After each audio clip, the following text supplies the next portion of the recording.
This year on Erev Pesach, we will be noting an event which occurs once in 28 years. The return of the sun to its original point, the point in which it was installed by HaKadosh Baruch Hu at the beginning of creation. That sun obviously returns every year to its original point of installation.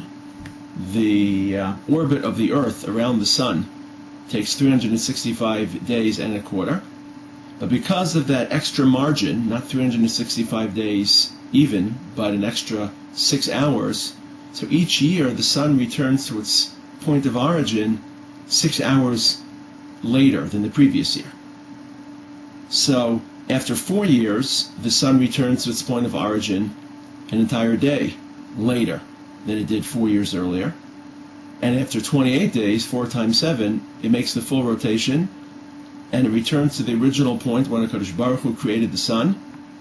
On the Tuesday evening of creation, the beginning of the 4th day, halachically the day begins at nightfall, so the beginning of the 4th day, HaKadosh Baruch Hu created the sun, installed it into its location in the galaxy, in the universe, and since then, every 28 years, the sun returns to that point of installation on the beginning of Tuesday night, namely the night before Wednesday, exactly as HaKadosh Baruch Hu placed it in Shemayim during Sheshes Yimei Bereshis.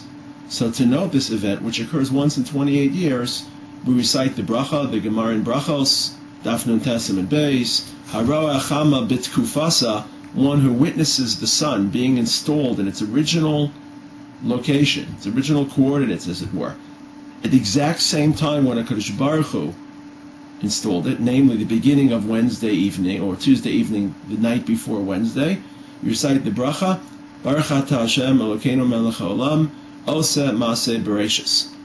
Now, of course, we can't see the sun at night because the sun has set beyond the horizon. It's there, but wherever you're standing, you can't see it. So we wait until the morning of Wednesday morning, and then we recite it as soon as we can, either after davening, people get up v'tikin to daven, b'diavad until chatzos.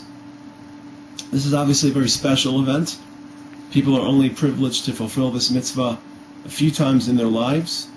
It's a time stamp for the human experience, but it also reminds us of certain components of our avodas Hashem, certain components of our Judaism, which we don't often think about. This is a 6-part series to hopefully outline some of the thoughts, some of the symbolisms, some of the ideas that can be associated with this mitzvah. It's a mitzvah that occurs once in 28 years.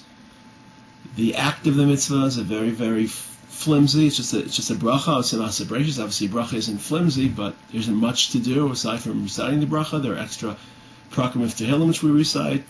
Typically, it will be recited berovam hadras melech in communal gatherings, families, communities. But what are the ideas? What are the concepts? What are the religious thoughts that this mitzvah, which occurs so infrequently in our life, is meant to elicit?